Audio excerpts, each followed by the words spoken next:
भगवते वासुदेवाय। ओम नमो भगवते वासुदेवाय। ओम नमो भगवते वासुदेवाय। ओम नमो भगवते वासुदेवाय। ओम नमो भगवते वासुदेवाय। ओम नमो भगवते वासुदेवाय। ओम नमो भगवते वासुदेवाय। ओम नमो भगवते वासुदेवाय। नारायणं नमस्कृत्यं नरं चैव नरोत्तमं देवीं सरस्वतीं व्यासं ततो जयमुदीरयेत्। नष्टप्रायसुभद्रेषु नित्यं भागवत सेवया भगवती उत्तमश्लोके भक्तिः भवति नैष्ठिकी। ॐ जन्मान्तस्वतन्व्याधितरतः चौर्थे स्वः विज्ञाश्वराट् तेने ब्रह्महृदयादिकवये मुह्यन्ति यत् सूर्यः तेजो वारुणिमृदां यथा विनिमयो यत्र त्रिसर्गो अमृषां धाम्नाय सदा निरस्तकुहकं सत्यं परममधीमहि धर्मः प्रोजितकैत्वत्र परमो निर्मत्सराणां सताम् वेद्यं मात्र वसतु शिवदं तापत्रयोन्मूलनं श्रीमद्भागवत महामुनिकृते किं वा परस्वरः सद्यो हृदयवदत्य कृतवी शुश्रूभिः तदक्षणात् नियम कल्पतरोर्गलितं फलं सुखमुखाद द्रवितसंयुतं पिबत भागवतं रसमालयं मुहुरः रसिका भुवि भावुकाः। अहं सर्वस्य प्रभवो मत्तः सर्वं प्रवर्तते इति मत्वां भजन्ते मां बुधा भावा समन्विताः मच्चित्ता मद्गतप्राणा बोधयन्तः परस्परं कथयस्य मां नित्यं तुष्यन्ति च रमन्ति च तेषां सततयुक्तानां भजतां प्रीतिपूर्वकं ददामि बुद्धियोगन्तं येन मापुयान्ति ते तेषामेवानुकम्पार्थम् अहम् अज्ञानजं तमः नाशात्मभावस्थो ज्ञानदीपेन भास्वता अहमेवासमेवाग्रे न अन्यत् सत् असत्परम् पश्चादामते तस्य यवशिष्येत स्वस्म्यहम् ऋतेऽर्थं यत् प्रतीयेत न प्रतीयेत चात्मनि तद्विद्यादात्मनो माया यथा भाषो यथा तमः यथा महान्ति भूतानि भूतेषु चावचष्यनो पृष्ठानि अन्यपृष्ठानि तथा तेषु न तेष्वहम् एतावदेव जिज्ञासं तत्त्वजिज्ञासनात्मना अन्यव्यतिरेकाभ्यां यत्स्यात् सर्वत्र सर्वदा। हरे कृष्णा कृष्ण कृष्ण हरे हरे हरे राम राम राम हरे हरे। हरे कृष्णा कृष्ण कृष्ण हरे हरे हरे राम राम राम हरे हरे। हरे कृष्ण कृष्ण कृष्ण हरे हरे हरे राम राम राम राम हरे हरे। बोलिए ग्रंथराज श्रीमद् भागवत महापुराण की जय। श्रील व्यासदेव भगवान की जय। श्रील सुखदेव गोस्वामी महाराज की जय। श्रील प्रभुपाद की जय। जय जय श्री राधे श्याम। तो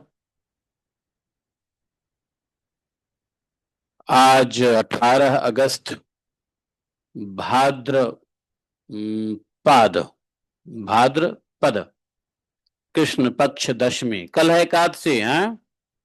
कल एकादशी का व्रत है, ध्यान दीजिए। नक्षत्र है मृगशिरा। कल रोहिणी थे और आज मृगशिरा है। हर्षण योग वणिजकरण। सोमवार। श्रावण का महीना।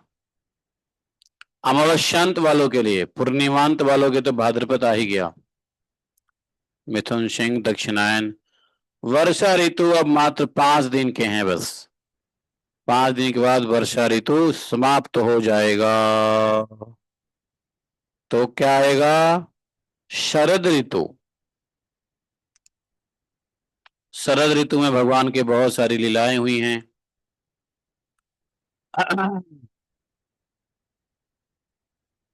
तो आज है दसवीं, कल है एकादशी। ठीक है, इस प्रकार पंचांग हुआ समाप्त। आज हम लोग श्रीमद् भागवतम के 11वें स्कंद के 17वें अध्याय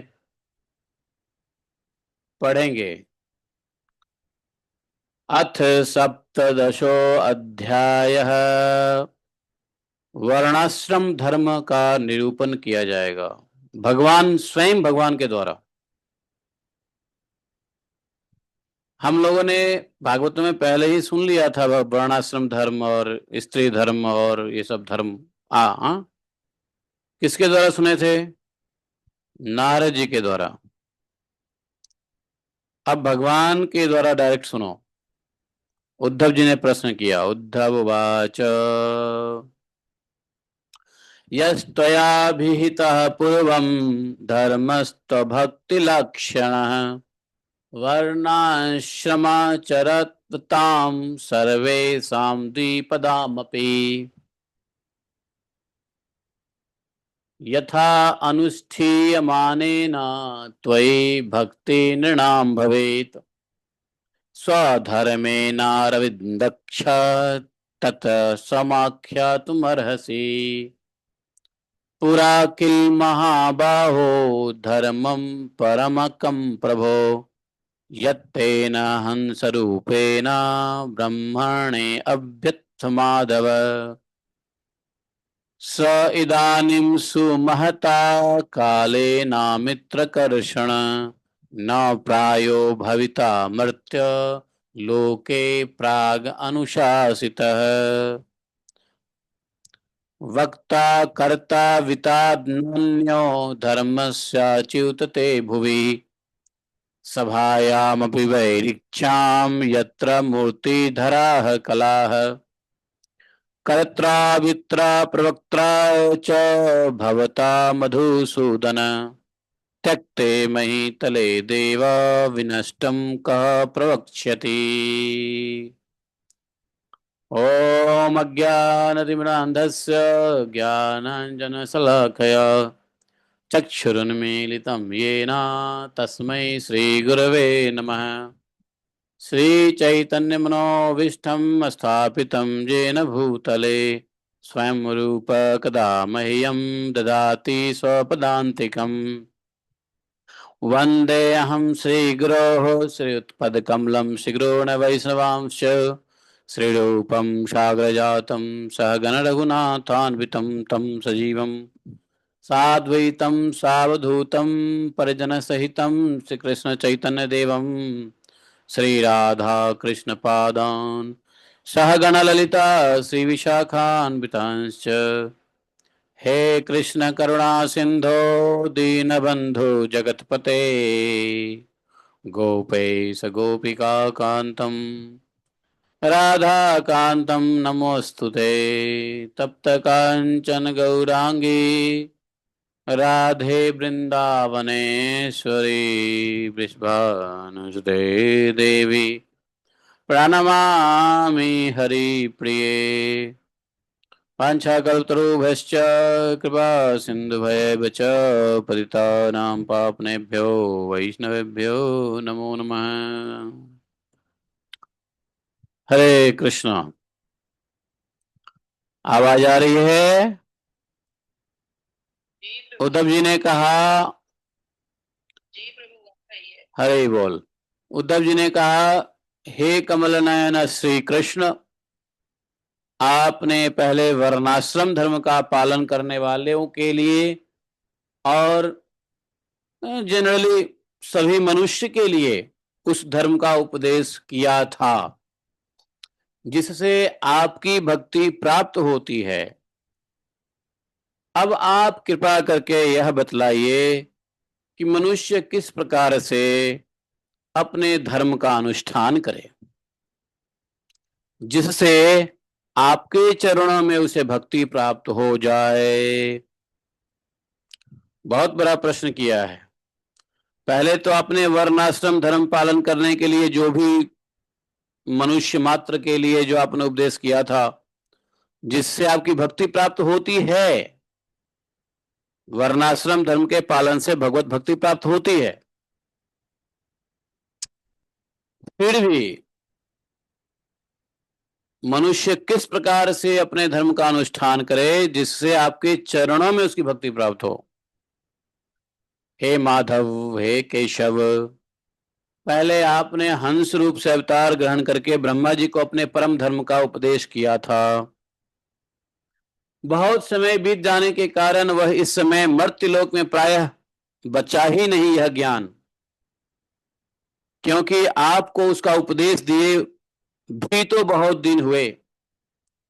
इसलिए हे अच्युत, पृथ्वी में तथा ब्रह्मा के उस सभा में भी जहां संपूर्ण वेद मूर्तिमान होकर विराजमान रहते हैं, आपके अतिरिक्त ऐसा कोई भी नहीं जो आपके इस धर्म का प्रवचन, प्रवर्तन अथवा संरक्षण कर सके।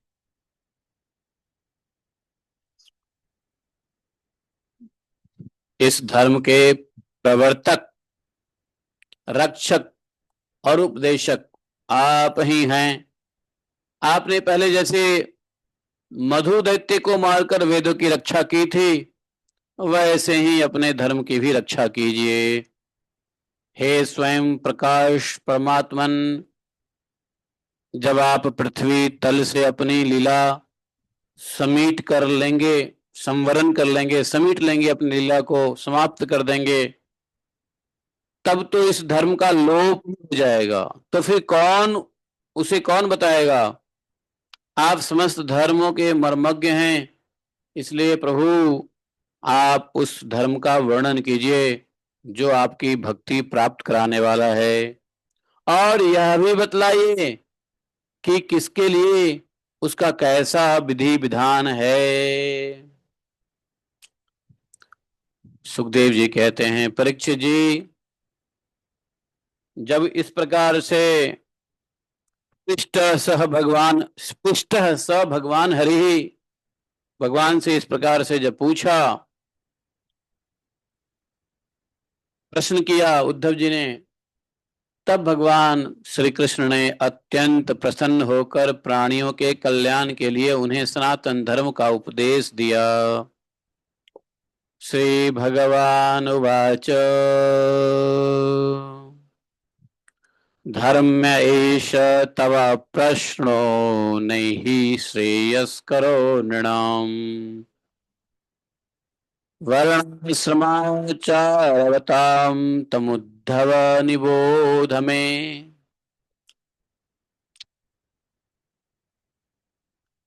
राधे, जाली पे लगा दो, जाली पे लगा, जाली पे नहीं, जाली ये खिड़की की जाली पे भी साफ कर दो। इधर उधर, इधर तो मैं साफ किया था कल, इधर कर दो, थोड़ा जाली पे भी कर लो। और सुनो, गौशाला में भी चारे वाले घर में बहुत जाली वाली लगे, वो भी निकाल दो कभी कभी। और ये इधर नीचे सीढ़ी के नीचे भी। हाँ, आज क्या है, आज जाली का दिन है क्या, जाली निकालने का दिन है आज। बढ़िया है। हरे कृष्णा। आदौ कृतयुगे वर्णाम हंस इति स्मृतः कृत्यकृत्तयाः प्रजा जात्या तस्मात् कृतयुगं विदुः। वेदः प्रणवैवाग्रे धर्मोऽहं वृषरूपधृक् उपासते तपोनिष्ठा हंसं मां मुक्त किल्बिषा।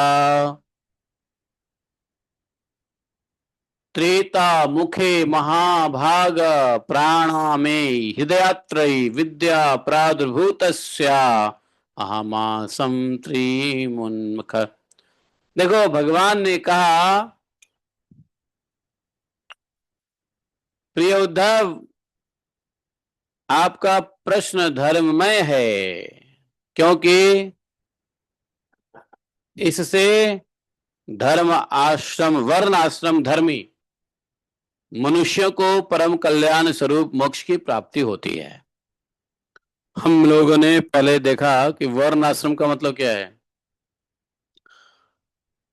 भगवान ने जो वर्ण आश्रम धर्म बनाया, तो वर्ण आश्रम धर्म का पहला जो कंडीशन है वह भगवान की भक्ति। अगर भगवान की भक्ति केंद्र में नहीं है तो वर्ण वर्ण नहीं, आश्रम आश्रम नहीं। तो वर्ण आश्रम के धर्म का जो पालन करते हैं वो परम कल्याण स्वरूप मोक्ष की प्राप्ति होती है। अतः मैं आपको उसी धर्म का उपदेश करता हूं, सुनिए सावधान होकर। बोले जिस समय इस कल्प का आरंभ हुआ, हाँ, और पहला सतयुग चल रहा था, उस समय सभी मनुष्यों का हंस नामक एक ही वर्ण था। तो सतयुग में जो वर्ण था वो हंस नाम का एक ही वर्ण था। कल्प के प्रारंभ में पहला सतयुग चल रहा था, उस समय भी मनुष्यों का हंस नामक एक ही वर्ण था। और उस युग में सब लोग जन्म से ही कृतकृत्य होते थे, जन्म से ही भक्ति रहती थी, जन्म से ही भगवत पूजा आराधना लगे रहते थे। इसलिए उसका एक नाम कृतयुग भी है। कलयुग सतयुग जो कल्प के शुरू पहला सतयुग था उसको कृतयुग भी कहते हैं, क्योंकि सब कृत्य कृत्य थे, एक ही सबका वर्ण था, हंस वर्ण। उस समय केवल प्रणव ही वेद था, प्रणव ओ। और तपस्या, शौच, दया, सत्य रूप, ये चार चरणों से युक्त मैं ही वृषभ रूपधारी धर्म था। और उस समय के निष्पाप और परम तेजस्वी भक्त जन मुझ हंस स्वरूप शुद्ध परमात्मा की उपासना करते थे। उद्धव जी, सतयुग के बाद त्रेता युग का आरंभ होने पर मेरे हृदय से श्वास प्रश्वास के द्वारा ऋग्वेद, सामवेद, यजुर्वेद, इस प्रकार से वेद त्रयी विद्या प्रकट हुई। और उस त्रयी विद्या से होता है अर्घ्य उद्गाता के कर्म रूप तीन भेद वाले यज्ञ के रूप में मैं प्रकट हुआ। विराट पुरुष के मुख से ब्राह्मण, भुजा से क्षत्रिय, जंघा से वैश्य, चरणों से शूद्रों की उत्पत्ति हुई। उनकी पहचान उनके स्वभाव और आचरण से होती है। जन्म तो खैर है ही, लेकिन पहचान के लिए बताया कि उनका स्वभाव और आचरण से पहचान होता है कि कौन ब्राह्मण है, कौन क्षत्रिय, कौन वैश्य, कौन शूद्र है। उद्धव जी, विराट पुरुष भी मैं ही हूं, इसलिए मेरे ही स्थल से गृहस्थ आश्रम, हृदय से ब्रह्मचर्य आश्रम, वक्ष स्थल से वानप्रस्थाश्रम और मस्तक से संन्यास आश्रम की उत्पत्ति हुई है। इन वर्ण और आश्रमों के पुरुषों के स्वभाव भी इनके जन्म स्थान के अनुसार उत्तम, मध्यम, अधम हो गए। अर्थात उत्तम स्थानों से उत्पन्न होने वाले वर्ण और आश्रम के स्वभाव उत्तम हैं, और अधम स्थानों से उत्पन्न होने वाले वर्ण और आश्रमों के स्वभाव भी अधम हुए। बोले कि शम, दम, तपस्या, पवित्रता, संतोष, क्षमाशीलता, सीधापन, मेरी भक्ति, भगवत भक्ति, दया और सत्य, ये ब्राह्मण वर्ण के स्वभाव है। ब्राह्मण वर्ण का स्वभाव है भगवान की भक्ति करना, दया करना, सत्य बोलना, सरल रहना, क्षमाशील रहना, संतोष, पवित्रता, शम, दम और तपस्या। समझे?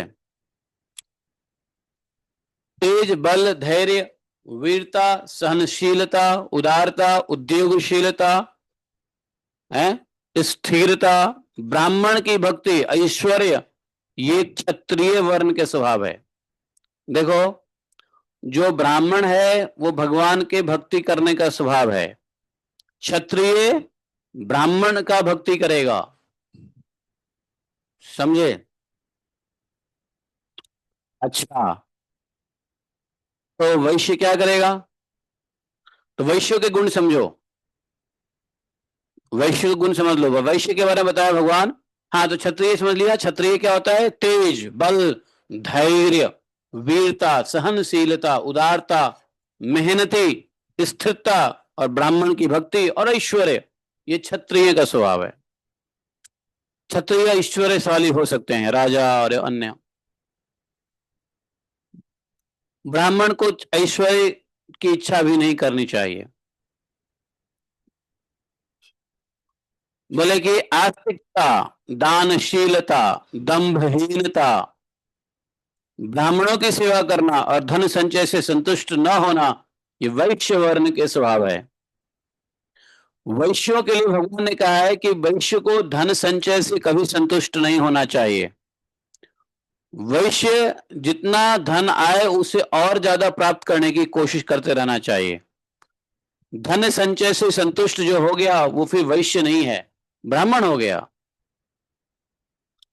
नहीं, तो वैश्य को भी ब्राह्मण की सेवा बताया, ब्राह्मण को क्षत्रिय को भी ब्राह्मण की सेवा बताया, ब्राह्मण को भगवान की भक्ति बताया, और क्या करना है? ब्राह्मण, गाय, देवताओं की निष्ठा भाव से सेवा करना, उसी से जो कुछ मिल जाए उसमें संतुष्ट रहना, ये शूद्र वर्ण के स्वभाव है। शूद्र को भी बोला ब्राह्मण, गाय और देवताओं की निष्कपट भाव से सेवा करो, ऊपर के सभी वर्णों की सेवा करो। बोले अपवित्रता, झूठ बोलना, चोरी करना, ईश्वर और परलोक की परवाह न करना, झूठ मूठ झगड़ना, काम क्रोध और तृष्णा के वश में रहना, ये सब किसके स्वभाव है? शूद्र से भी नीचे। शूद्र के नीचे कौन है? शूद्र के नीचे कौन सा आता है? अंत्यज।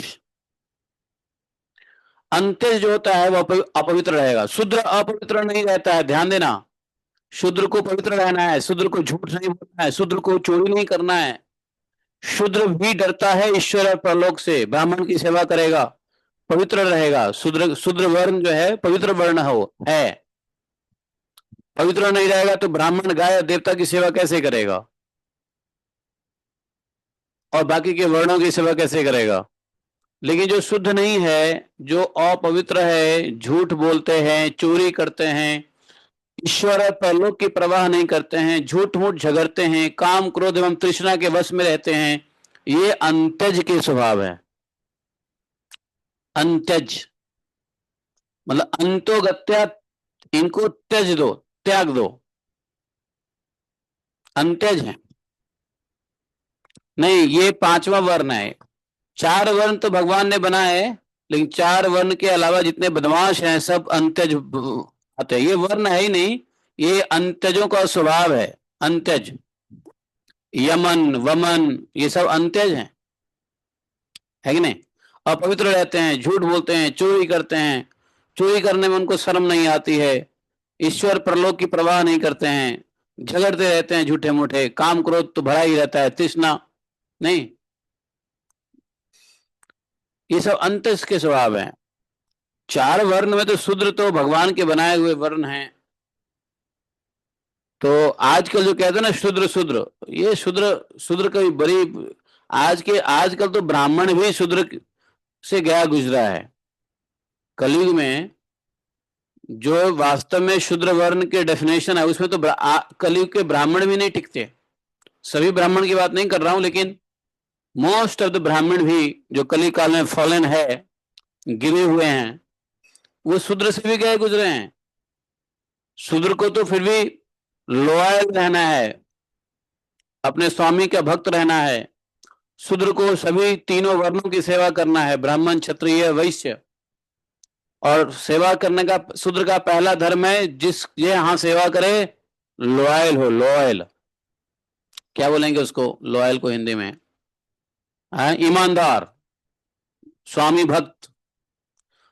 वो शुद्ध, झूठ ना बोले, शुद्धता मेंटेन करे, हैं, साफ सुथरे से रहे, जब तो सेवा करेगा ब्राह्मण के यहाँ जाकर के, या क्षत्रिय शूद्र के यहाँ जाकर, वैश्य के यहाँ जाकर के। तो ये अंतज के स्वभाव बताया कि झूठ मूठ, झगड़ा लड़ाई, काम क्रोध, झूठ बोलना, चोरी करना, अपवित्र रहना, भगवान और परलोक की कोई चीज, समझे। आजकल लोग बाग जो अंत्यज है उसको शुद्ध कहते हैं। बताओ, जो अंत्यज है उसको शुद्र कहते हैं, अशुद्र के नाम पे लड़ाई करते हैं, पार्टी बनाते हैं, वोट लड़ते हैं। तो बोले कि ऐसा है उद्धव जी, चारों वर्णों और चारों आश्रमों के लिए साधारण धर्म यह है कि मन, वाणी और शरीर से किसी की हिंसा ना करें। ये सब तो चार वर्ण के अलग अलग बात बता दिया, लेकिन चारों वर्णों के लिए जो कॉमन बात है, चारों वर्णों के लिए जो बात है वो बता रहे हैं कि कोई भी वर्ण आश्रम के लोग मन, वाणी और शरीर से किसी की हिंसा ना करे, सत्य पर अडिग रहे, सत्य बोले, चोरी ना करें, काम क्रोध तथा लोभ से बचें, और जिन कर्मों के करने से समस्त प्राणियों की प्रसन्नता होती है उनका भला करे, वही करे जिससे उनका भला हो। अरे ये दे दो, इसको ऊपर ले जाएगी, ये टेबल टेबल, हाँ, ऊपर ले जाओ इसको।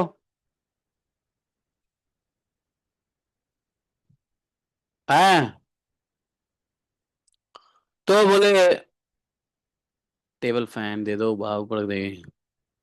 तो वहां पर जो है बोले क्या कि ये सब लोभ से बचना चाहिए, काम क्रोध चोरी नहीं करना चाहिए, जिन कामों के करने से समस्त प्राणियों की प्रसन्नता और भला हो वही करें। ब्राह्मण, क्षत्रिय, वैश्य, देखो ये तीन जो हैं, गर्भाधान आदि संस्कारों के क्रम से यज्ञोपवीत संस्कार रूप द्वितीय जन्म प्राप्त करके गुरुकुल में रहे और अपने इंद्रियों को वश में रखे। तो तीन वर्णों के लिए कहा है कि गुरुकुल में रहना चाहिए, ब्राह्मण, क्षत्रिय, वैश्य। इन तीनों वर्णों को संस्कार भी करना चाहिए, गर्भाधान संस्कार, यज्ञोपवीत संस्कार, जनेऊ भी तीनों को होना चाहिए, द्विज होना चाहिए, द्विज। द्वितीय जन्म प्राप्त करें, जब यज्ञोपवीत संस्कार होता है तो द्वितीय जन्म प्राप्त होता है, इसलिए यज्ञोपवीत के बाद, जनेऊ संस्कार के बाद द्वितीय जन्म कहलाता है, द्विज हो जाता है।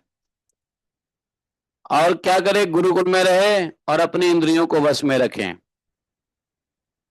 घर में ना रहें, घर में इंद्रियां वश में नहीं होती है, समझे। गुरुकुल में जाओ 5 साल 6 साल के बाद, आचार्य के बुलाने पर वेद का अध्ययन करें और वेद के अर्थ का भी विचार करें। मेखला, मृगचर्म, वर्ण के अनुसार दंड, रुद्राक्ष की माला, यज्ञोपवीत और कमंडलू धारण करें। सिर पर जटा रखें, शौकिनी के लिए दांत और वस्त्र न धोवे, रंगीन आसन पर नहीं बैठे, कुश धारण करे, स्नान, भोजन, हवन, जप और मूल मल मूत्र त्याग के समय मौन रहे। स्नान के समय भी मौन रहो, भोजन के समय मौन रहो, हवन के समय मत बोलो, जप करते वक्त मत बोलो, और मल मूत्र त्याग करते वक्त। ये ऐसी जगह है जहां पे नहीं बोलने को बताया है। स्नान करते वक्त अगर बोलना है तो हर हर गंगे, गंगा जमुना सरस्वती नदियों के नाम ले सकते हो, अन्य कोई चीज नहीं। लोग बाग गाना गाते हैं, स्नान करते हैं, नहीं। मोस्टली लोग स्नान करते वक्त गाना गाने की लोग रहता है ना, बाथरूम में जाने के बाद सब सिंगर बन जाते हैं नहाते वक्त खासकर बम्बे के रहने वाले लोग, जब तक वो गाना गुनगुनाएंगे नहीं उनका स्नान ही नहीं होगा। जबकि स्नान करते वक्त जो है खूब या तो चुप रहें या भगवान का नाम स्मरण करें या फिर गंगा जमुना सरस्वती का ध्यान करें। स्नान करते वक्त यदि गंगा और यमुना सरस्वती जैसी नदियों का स्मरण होवे तो गंगा स्नान का फल मिल जाता है। मालूम है आपको? नहीं मालूम है? गंगा जी ने ऐसा वचन दिया है शंकर जी को, समझे? गंगा जी ने शंकर जी को वचन दिया है कि मेरे तट से 12 योजन दूर, बोले मेरे तट से, नहीं 12 नहीं 100 योजन, बोले मेरे तट से 100 योजन दूर अगर कोई व्यक्ति मेरा नाम लेके स्नान करेगा तो उसको गंगा स्नान का फल दे दूंगी। समझ लो। अब आपके घर से गंगा जी की दूरी कितनी है? 100 योजन है कि नहीं है? 100 योजन का मतलब कितना किलोमीटर हुआ मालूम है? लगभग लगभग 1200 किलोमीटर। तो जहां गंगा है वहां से 1200 किलोमीटर के अंदर में दाएं बाएं, मतलब दाएं के किनारे से 100 योजन, बाएं किनारे से 100 योजन। गंगा जी का अगर नाम लेकर के भी स्नान करते हो, हर हर गंगे हर हर गंगे, हमने बचपन से ही देखते थे बूढ़े बुजुर्ग लोग नहाते वक्त हर हर गंगे करते थे। नहीं करते थे? आप लोग याद है आप लोग को? आप लोग के दादा दादी करते थे?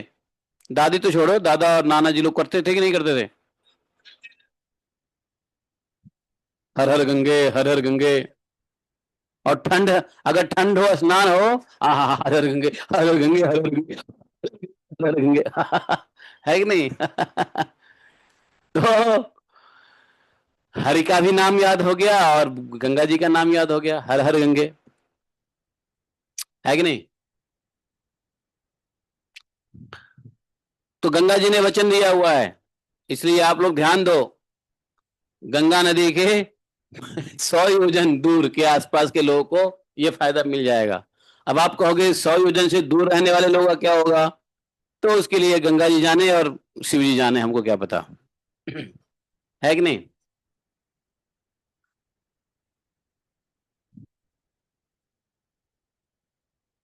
है।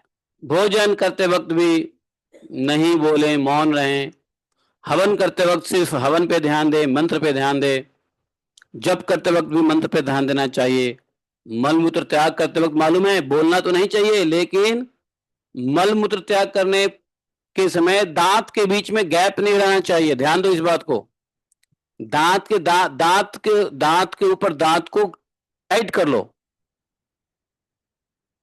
और फिर मल मूत्र करो। बहुत सारे रोग से बच जाओगे। कारण है इसका, जब दांत से दांत को भिड़ाओगे, जैसे एक दांत के दूसरे दांत को भिड़ाओगे ना कस के, उसमें देखना जीवा ना आ जाए दांत के बीच, नहीं तो कट जाएगा जीवा। तो दांत को एक दूसरे को ऐसे टाइट करके मलमूत्र त्याग करोगे तो उससे हमारे जो मलमूत्र अंग है वो स्वस्थ रहते हैं और पेट साफ हो जाता है, क्योंकि दांत का कनेक्शन आंत से है। मालूम है ना? दांत का कनेक्शन आंत से है।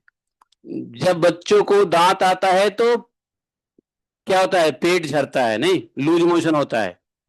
क्यों? दांतें टूटती हैं तो आंतें भी कमजोर हो जाता है। मालूम है आपको? बुढ़ापा में। तो मुंह के जितने भी 16 नीचे 16 ऊपर दांत हैं, 32, खैर 32 तो आजकल लोगों के होते ही नहीं है। अरे रेयरली लोगों के 32 दांत होते हैं। आप में से कितने लोगों के 32 दांत है बताओ? मुझे मालूम है बहुतों के नहीं होते हैं। रेयरली आजकल 32 दांत होते हैं मुंह में मौजूद। गिन लो, आपको पता चल जाएगा। कोई ना कोई तो उखाड़ दिया रहेगा जबरदस्ती, किसी के आते ही नहीं है पूरे दांत। हैं? सबने अपने अपने दांत गिने हैं कि नहीं गिने आज तक जिंदगी में? हाँ, मैं वही कह रहा हूं। तो 32 दांत किसके यहाँ मौजूद है अभी मुंह में, ये बताओ पहले। ये सीक्रेट बताता हूँ, जिसके 32 दांत मौजूद होते हैं उसकी एक भयंकर बात बताऊंगा। अगर किसी के हैं मौजूद तो बताओ, नहीं तो नहीं बताऊंगा। अब 32 दांत है ही नहीं तो सुन सुन के क्या करोगे, पछताओगे, हाय हाय 32 दांत क्यों नहीं हुआ मेरे को।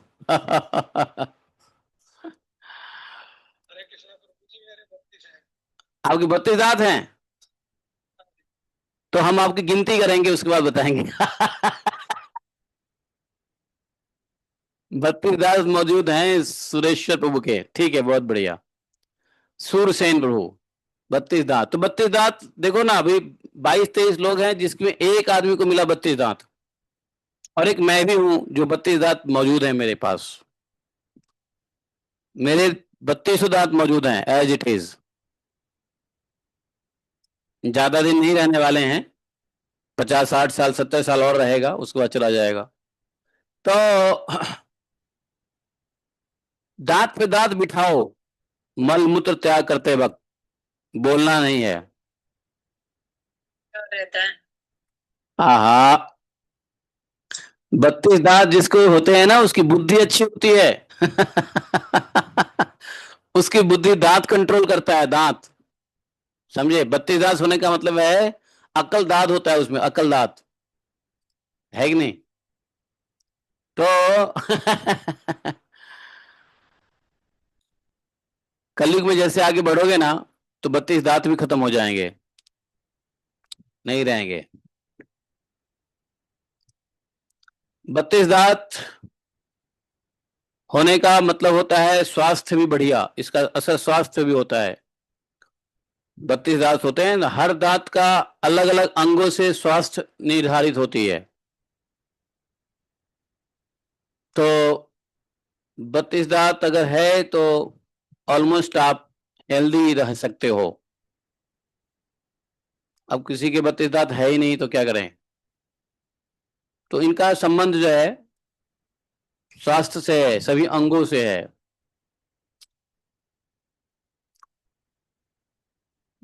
और कक्ष तथा गुप्तेंद्रिय के बल और नाखून को भी नहीं काटे। हाँ, गुप्तेंद्रिय के बल नहीं, बाल। तो किसको नहीं काटना है? जो गुरुकुल में गया हुआ है, और जो ब्रह्मचर्य में है, नाखून भी कभी ना काटे। तो बोलते नाखून कभी नहीं काटेंगे तो क्या होगा जानते हो? नाखून जब आप कभी नहीं काटोगे तो नाखून बढ़ने के बाद अपने आप टूट जाता है, मालूम है? टेढ़ा करोगे टूट जाएगा नाखून। पूर्ण ब्रह्मचर्य का पालन करे, स्वयं तो कभी वीर्यपात करे ही नहीं। यदि स्वप्न में वीर अस्खलित हो जाएं तो जल में स्नान करके प्राणायाम करे तो एवं गायत्री का जप करें।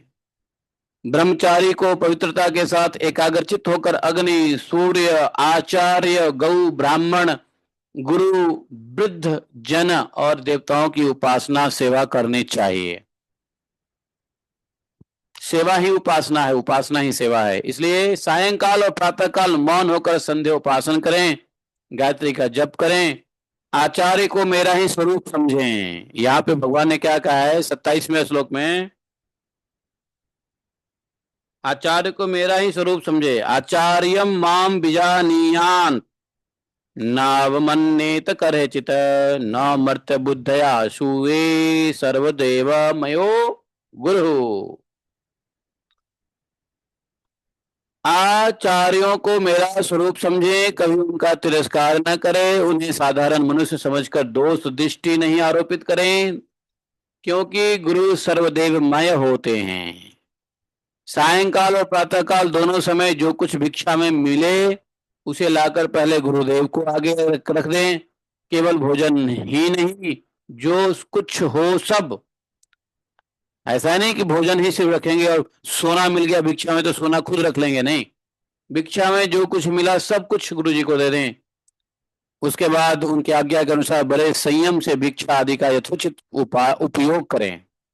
जब गुरु आज्ञा करें तो पाएं। आचार्य यदि जाते हो तो उनके पीछे पीछे चलना चाहिए, और आचार्य के सो जाने के बाद सोना चाहिए। सावधानी से, थोड़े से दूर पर सोएं। थके हो तो पास बैठकर चरण दबावें। बैठे हो तो उनके आदेश की प्रतीक्षा में हाथ जोड़कर पास में ही खड़े रहें। इस प्रकार अत्यंत छोटे व्यक्ति की भांति सेवा के द्वारा सदा सर्वदा आचार्य की आज्ञा में तत्पर रहें। जब तक विद्या अध्ययन समाप्त न हो जाए तब तक सब प्रकार के भोगों से दूर रहकर इसी प्रकार गुरुकुल में निवास करें और कभी अपना ब्रह्मचर्य व्रत खंडित न होने दें।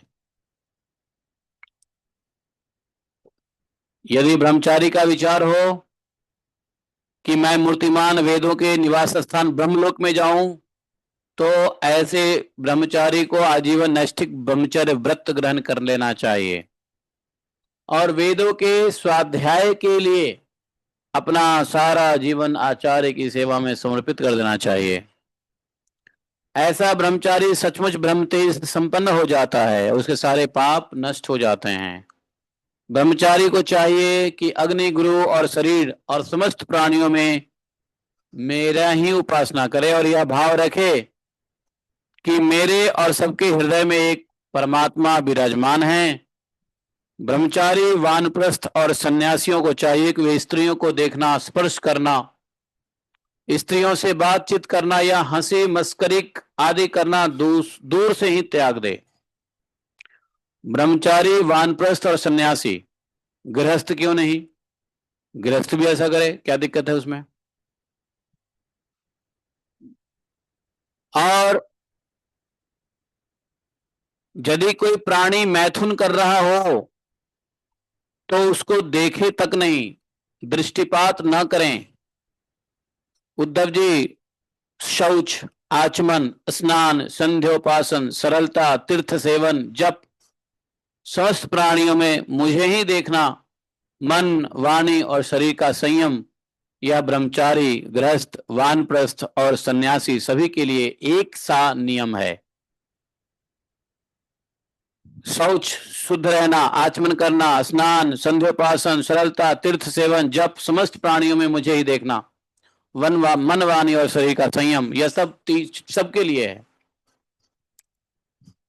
और जो अछूत है, अस्पृश्य है, उसको नहीं छूना, अभक्ष्य को नहीं खाना और जिनसे बोलना नहीं चाहिए उनसे नहीं बोलना, ये नियम सबके लिए है। जो अछूत को न छुएं, जिसको नहीं छूना चाहिए न छुए, जैसे कुत्ता, कुत्ते को नहीं छूना चाहिए। कुत्ता जो होते हैं ना, अस्पृश्य होते हैं, नहीं छूना चाहिए, मत छुओ। अभक्ष्य, जो वस्तु नहीं खानी चाहिए मत खाओ, जिनसे बोलना नहीं चाहिए मत बोलो। किनसे बोलना नहीं चाहिए? जो अधर्मी है, जो अंत्यज है, जो बेवकूफ सा दिख रहा हो, पागल सा दिख रहा हो, नहीं बोलना चाहिए, उनसे मत बोलो। ये सबके नियम है। नैष्ठिक ब्रह्मचारी ब्राह्मण इन नियमों का पालन करने से अग्नि के समान तेजस्वी हो जाता है। पवित्र तपस्या के कारण उनके कर्म संस्कार भस्म हो जाते हैं, अंतःकरण शुद्ध हो जाता है और वह मेरा भक्त मुझ होकर मुझको प्राप्त कर लेता है। देखो, बच्चों को गुरुकुल में जाने का एक और बहुत बड़ा रीजन है, जो जाना ही चाहिए, भेजना ही चाहिए गुरुकुल में। क्योंकि बच्चा जब जन्म लेता है तो बहुत सारे संस्कार को लेके आता है। नो डाउट, भगवान की बड़ी कृपा हुई है, जन्म जन्मांतर कष्ट भोग करके अंत में कृपा हुई है, जो मनुष्य जन्म मिला है, मनुष्य जन्म मिल गया, ये तो भगवत कृपा है। लेकिन मनुष्य जन्म में भी होने से ही काम नहीं चलेगा। मनुष्य जन्म में आने के बाद भी उसके पुराने जो प्रारब्ध है, संस्कार है, वो ऑलरेडी उसके लिंग शरीर में है, स्फुलिंग शरीर में है, संस्कार शरीर में है, चित्त में है संस्कार। और पूर्व जन्म के जितने भी संस्कार है वो सब बच्चों को पहले डिस्टर्ब करने आता है, मालूम है आपको? इसलिए बच्चे को यदि गुरुकुल नहीं भेजोगे और घर में ही उसका लालन पालन करोगे तो पूर्व जन्म के सारे संस्कार बच्चों में ऐसे फलीभूत होंगे, आगे चलकर उस जीवन ठीक नहीं होने वाली है। हो जाए तो भगवत कृपा है, लेकिन वैसे जनरली नहीं होने वाली है।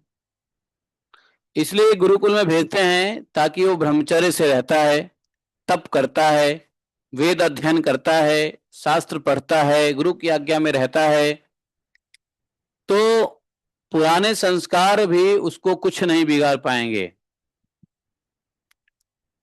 ग्रह नक्षत्र तारे जो बच्चों को उसकी कर्मों के किए हुए सजा देने आते हैं, वो भी न्यूट्रलाइज हो जाता है। कैसे? गुरुकुल में है, बेचारा भिक्षा मांग रहा है, भिक्षा मांग के दान कर रहा है गुरु जी को, गुरु जी की आज्ञा में रह रहा है, उसके पास कुछ है ही नहीं, रोज सुबह शाम गायत्री कर रहा है, संध्या कर रहा है, कौन ग्रह नक्षत्र तारे क्या बिगाड़ लेगा? और वास्तव में गुरुकुल में रह के, ब्रह्मचर्य जीवन में, गुरुकुल के जीवन में रह करके बहुत सारे ये जो पूर्व जन्म के संस्कार है उसको नष्ट कर देना चाहिए। क्योंकि ये संस्कार 20 से 25 साल से पहले पहले बहुत एक्टिव रहता है, मालूम है? ये 20-25 साल तक पूर्व जन्म के जितने भी संस्कार है वो बहुत हाइपर एक्टिव रहता है, और यही समय रहता है बच्चों को पढ़ाई लिखाई करने का, ज्ञान लेने का। यही समय वो संस्कार बहुत ज्यादा प्रबल हो जाता है। 30 तक थोड़ा कम हो जाता है, 35 में जाके और कम हो जाता है, 40 में जाके और कम हो जाता है, फिर तो नॉर्मल लाइफ जैसे जीनी है। और जब जब 25 साल के बच्चे की जब संस्कार नहीं बना, तो 30-35-40 साल में जाके तो उस जो बचपन में फाउंडेशन हुआ उसी का फल मिलेगा। बचपन में जैसा सीखा रहेगा उसी का फल मिलेगा जवानी बुढ़ापा में। लेकिन बचपन में संस्कार नष्ट हो जाएगा, मतलब अपने पूर्व जन्म के संस्कार, और अच्छे संस्कार उदय होगा, वैसा ही उसकी जवानी होगा, वैसा ही उसकी बुढ़ापा होगा। समझे? बचपन प्रबुद्ध होना चाहिए है।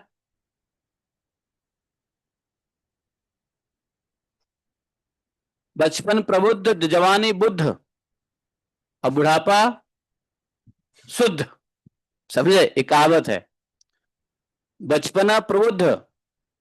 बचपन में यदि प्रबुद्ध रहेंगे, प्रज्ञा बुद्धि लेंगे, तो जवानी में हम प्रबुद्ध रहेंगे। प्रबुद्ध अर्थात फुल ऑफ वाइज। हमको अपना कल्याण पता रहेगा और वही करेंगे जो अपना कल्याण की वस्तु है। तो बचपना प्रबुद्ध, जवानी बुद्ध, बुढ़ापा शुद्ध। जिसकी बचपन में ही प्रबुद्धता नहीं आई, जवानी भी बेवकूफी में रहेगा और बुढ़ापा भी जाएगा अशुद्धि। समझे? ये सब मैं नहीं कह रहा हूं, ये सब संतों के द्वारा सुनी सुनाई बात कह रहा हूं, मेरा कुछ नहीं है। जो मैंने सुना है, अच्छा लगा है, हृदय में धारण किया है, उसको बता रहा हूं, और ये सत्य है। इसलिए बच्चे से मोह मत करो। 5-6 साल के बाद कभी भी अपने घर पे पढ़ाने की कोशिश मत करो बच्चों को, भेज दो बाहर गुरुकुल में। और गुरुकुल में थोड़ी तप करेगा, डिसिप्लिन रहेगा, समय से सब काम करेगा। कल देखा, मैं गुरुकुल गया था चैतन्य को देखने के लिए। मैं गया था तो उससे मिल लिया। देखा आप लोगों ने? कैसा है वो? बड़ा शरीफ लग रहा था, बिल्कुल ऐसे अरे वो तो पहले से ही शरीफ है। शरीफ तो है, मतलब शरारत जैसे बिल्कुल नहीं उसके अंदर। हाँ, वही कह रहा हूं ना कि गुरुकुल में जाने से क्या हुआ, उसको उसको समय से सब कुछ करने की आदत हो गई। समय से उठना है, समय से, उसको पता है ब्रेकफास्ट के टाइम पे नहीं जाएंगे तो ब्रेकफास्ट नहीं मिलेगा, लंच के टाइम पे नहीं जाएगा लंच नहीं मिलेगा। उसको दूध के टाइम पे नहीं जाएंगे दूध नहीं मिलेगा। टाइम से क्लासरूम में जाना है, टाइम से नहाना है, धोना है, सब कुछ करना है। वो एक एक फैक्ट्री में चला गया, जहां से यहाँ से पाइप में घुसता है और मोड़ते मोड़ते मोड़ते मोड़ते कहां से निकलता है। वैसे ही उसकी पूरा दिनचर्या ऐसा हो गया है। सुबह घुसता है दिनचर्या के पाइप में, और रात को सीधा सोते वक्त बेड में मिलता है। फिर सुबह उठता है, दिनचर्या के पाइप में घुसता है, और जहां जहां वो दिनचर्या ले जाती है वैसे ही ले जाके रात को वो फिर से बेड पे आ जाके, आहा आहा, टाइम ही नहीं बेचारे के पास। कुछ फालतू का। हाँ मस्त है। देखो खुश क्या है, देखो बच्चा, बंदर, स्त्री, ये तीन ऐसे होते हैं जिनको हैबिट फॉर्म करने में बहुत समय नहीं लगता है। बस उसको एक पाइपलाइन दे दो, है, जैसी पाइपलाइन दोगे वैसी उसकी हैबिट बन जाती है। वैसे मैंने बंदर का नाम बेकार ले लिया लेकिन लेकिन लोग बंदर को ही प्रोग्रामिंग कर देते हैं। किया जा सकता है। तो बहुत अच्छा हो गया बेचारा, एकदम शांत हो गया। हाँ। और मोबाइल, मेन बात है मोबाइल। जानते हो, कल गुरुकुल में एक दो पेरेंट्स मिले, वो ये कह रहे थे कि गुरुकुल में हमें डालने की इसलिए जरूरत पड़ी कि प्रभु जी जब देखो तब मोबाइल, जब देखो तब मोबाइल, जत दे हैं? जब देखा तित मोबाइल लिया तो मोबाइल से छुटकारा पाने के लिए लोग बच्चे को गुरुकुल में ढूंढ रहे हैं। ऐसा असुर मोबाइल बन गया, बताओ, लिटिल असुर। नन्हा असुर मोबाइल की वजह से लोग अपने बच्चों को गुरुकुल में डाल रहे हैं। ऐ? और जिनके बच्चे गुरुकुल में नहीं है वो कैसे मोबाइल को कंट्रोल करते हैं बच्चों से, सीखना चाहिए। लेकिन सबका यही हाल है कि मोबाइल नहीं छोड़ता बच्चा, बाथरूम में भी मोबाइल यूज करता है। एक माँ का मोबाइल खेलते खेलते बैटरी डाउन हुआ तो बाप का मोबाइल पकड़ता है, बाप का डाउन हुआ तो दादाजी का पकड़ लेता है तब तक माँ का चार्ज हो जाता है बैटरी मोबाइल का।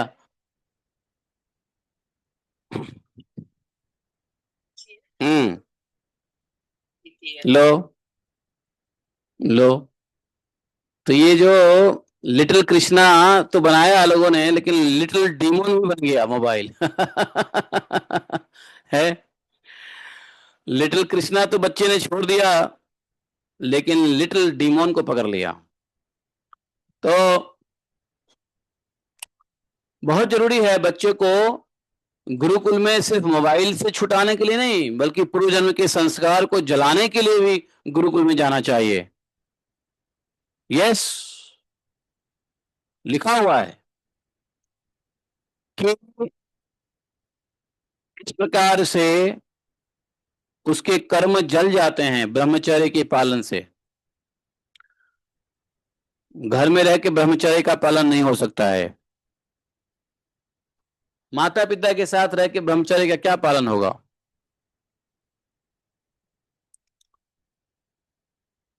घर में बच्चा रहे तो ठीक नहीं है, 5-6 साल के बाद भेज दो गुरुकुल में।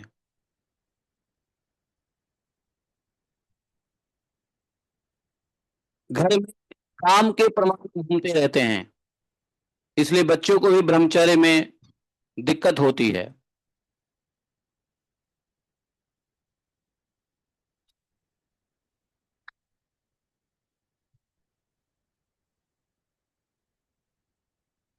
बच्चे का अंतःकरण शुद्ध हो जाता है। भगवान ने कहा कि इस प्रकार से जब गुरुकुल में जाकर के गुरु जी के नियंत्रण में रहता है, नियम का पालन करता है, तो अग्नि के समान तेज हो जाता है और तीव्र तपस्या के कारण उसके कर्म संस्कार भस्म हो जाते हैं।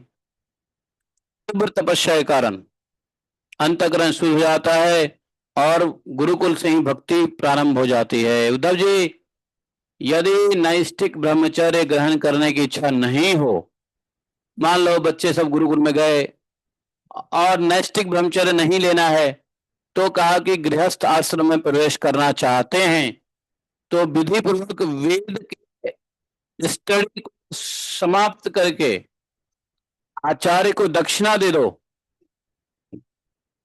और आचार्य से अनुमति लो, संस्कार कराओ। जानते हो उसको क्या बोलते हैं? समावर्तन संस्कार। अर्थात जब वो गुरुकुल में गया था, जनेऊ संस्कार हुआ था, तो ब्रह्मचार्य ब्रह्मचर्य धारण करने का उन्हें व्रत लिया था। अब गुरु जी से आदेश प्राप्त हुआ, विद्या अध्ययन समाप्त हो गया, वेद अध्ययन समाप्त हो गया, गुरु जी को दक्षिणा दे दिया, गुरु जी से परमिशन ले लिया, गुरु जी अब जाएं, हाँ बेटा जाओ।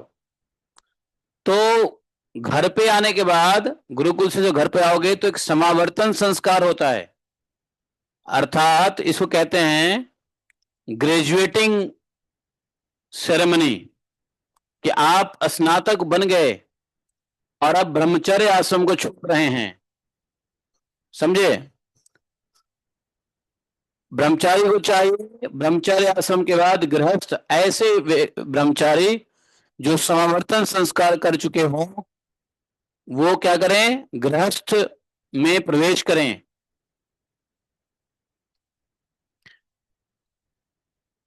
लेकिन यदि कोई गृहस्थ में नहीं प्रवेश करना चाहता है, लेकिन गुरु के पास भी नहीं रहना चाहता है, गुरु के पास भी नहीं रहना चाहता है, गृहस्थ भी नहीं बनना चाहता है, तो क्या करेगा वो, सीधा वानप्रस्थ आश्रम में जाओ।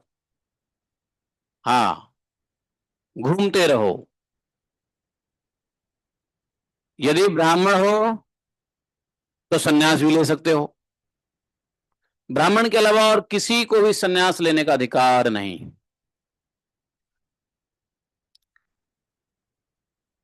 क्षत्रिय को वानप्रस्थ तक ही रहना चाहिए, जानते हो। ब्राह्मण जो है सन्यास तक जा सकता है, क्षत्रिय वानप्रस्थ तक रह सकता है, वैश्य भी वानप्रस्थ तक जा सकता है। वैसे वैश्य तो, कुछ वैश्य वानप्रस्थ जा सकते हैं, लेकिन अधिक वैश्य और शूद्र ये दोनों गृहस्थ आश्रम में ही रहते हैं। वैश्य और शूद्र जो हैं ये दोनों गृहस्थ आश्रम तक ही सीमित रहते हैं, वानप्रस्थ में नहीं जाते हैं। वानप्रस्थ में और सन्यास में जाना तो सिर्फ क्षत्रियों का है, और सन्यास तक जाना ब्राह्मणों का है, ऐसा बताया है। यदि ब्राह्मण हो तो सन्यास तक जाओ, अथवा उसे चाहिए कि क्रमशः एक आश्रम से दूसरे आश्रम में प्रवेश करे, किंतु मेरी आज्ञा कारी भक्त बिना आश्रम में रहकर, मेरा आज्ञाकारी भक्त बिना आश्रम में रहकर अथवा विपरीत क्रम से आश्रम परिवर्तन कर स्वेच्छाचार में प्रवृत्त न हो, उल्टे सीधे क्रम से आश्रम में मत जाओ।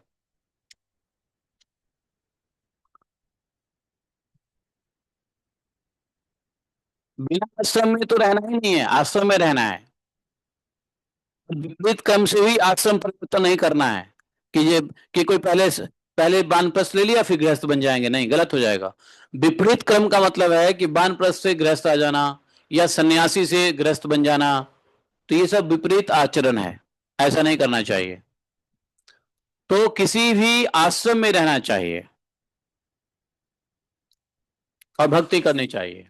उद्धव जी, यदि ब्रह्मचर्य आश्रम के बाद गृहस्थ आश्रम स्वीकार करना हो तो ब्रह्मचारी को चाहिए कि अपने अनुरूप एवं शास्त्र उक्त लक्षणों से संपन्न कुलीन कन्या से विवाह करे। देखा, हर किसी से शादी कर लेते हैं लोग बाग, अब बाद में लड़ते झगड़ते रहते हैं।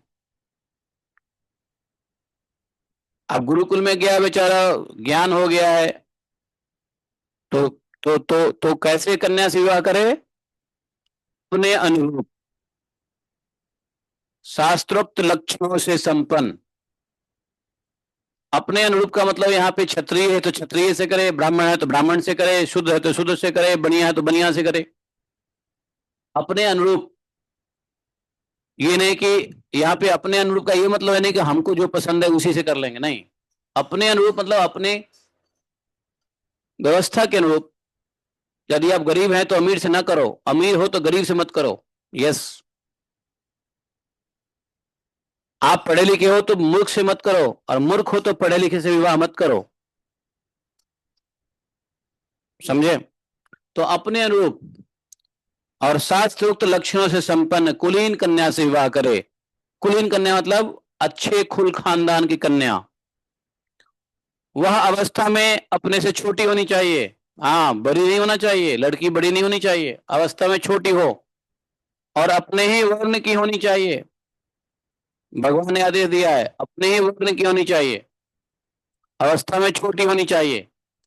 यदि यदि यदि यदि आउट ऑफ लस्ट या काम बस अन्य वर्ण की कन्या से विवाह करना हो तो क्रमशः अपने से निम्न वर्ण की कन्या से विवाह कर सकता है। भगवान ने इतना रिलैक्सेशन दे दिया। चाहिए तो अपने वर्ण की कन्या से विवाह करना, लेकिन यदि काम वासना जग गई है तो अन्य वर्ण की कन्या से विवाह करें, तो इतना ध्यान दो कि अपने से नीचे वर्ण की कन्या से कामवश विवाह करो, अपने से ऊंचे वर्ण की कन्या से विवाह नहीं करना चाहिए। यज्ञ याग आदि अध्ययन और दान करने का अधिकार ब्राह्मण रखता है। ब्राह्मण स्क्रिप्चर्स पढ़ेगा, दान करेगा, यज्ञ याग आदि कराएगा। यह अधिकार ब्राह्मण क्षत्रिय और वैश्य को समान रूप से है। क्षत्रिय भी यज्ञ कर सकता है, अध्ययन कर सकता है, वैश्य भी अध्ययन कर सकता है, दान कर सकता है। तो तीनों के लिए है। ऐसा नहीं कि ब्राह्मण को दान नहीं करना है, ब्राह्मण को भी दान करना चाहिए। ये स्वार्थी और कलयुगी ब्राह्मण ही इसको कहते हैं कि मैं ब्राह्मण हूं, लाओ। अरे लाओ नहीं, दो भी तुम।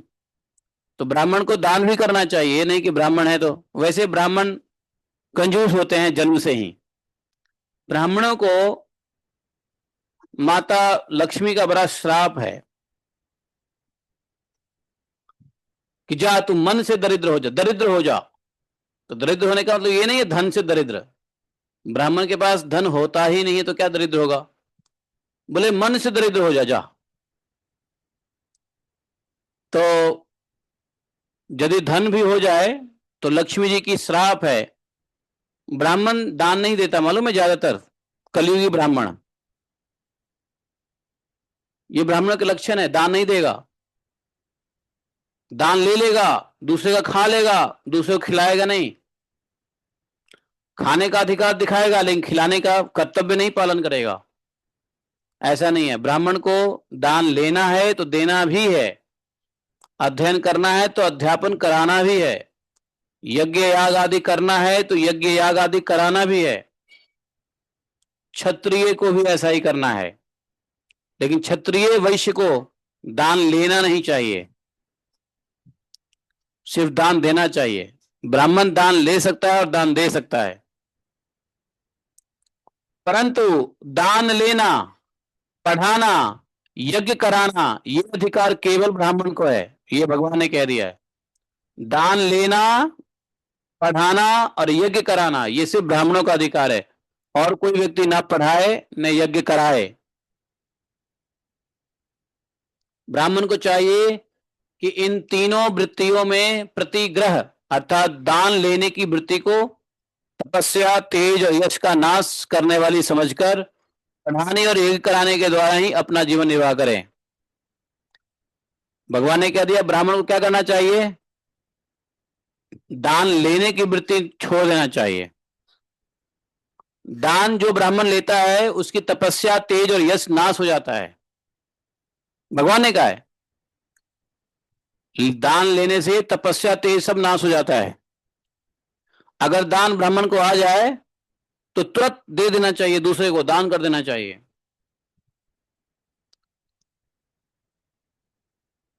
ब्राह्मण को तो स्वयं की कमाई हुई वस्तु ही बहुत अधिक नहीं संग्रह करना चाहिए, दूसरा दे दे तो दूसरे की समान। भाई अपनी कमाई भी नहीं इकट्ठा करनी चाहिए ब्राह्मण को, तो दूसरा दे दे अगर दान में पैसा, उसको रख लेना चाहिए नहीं।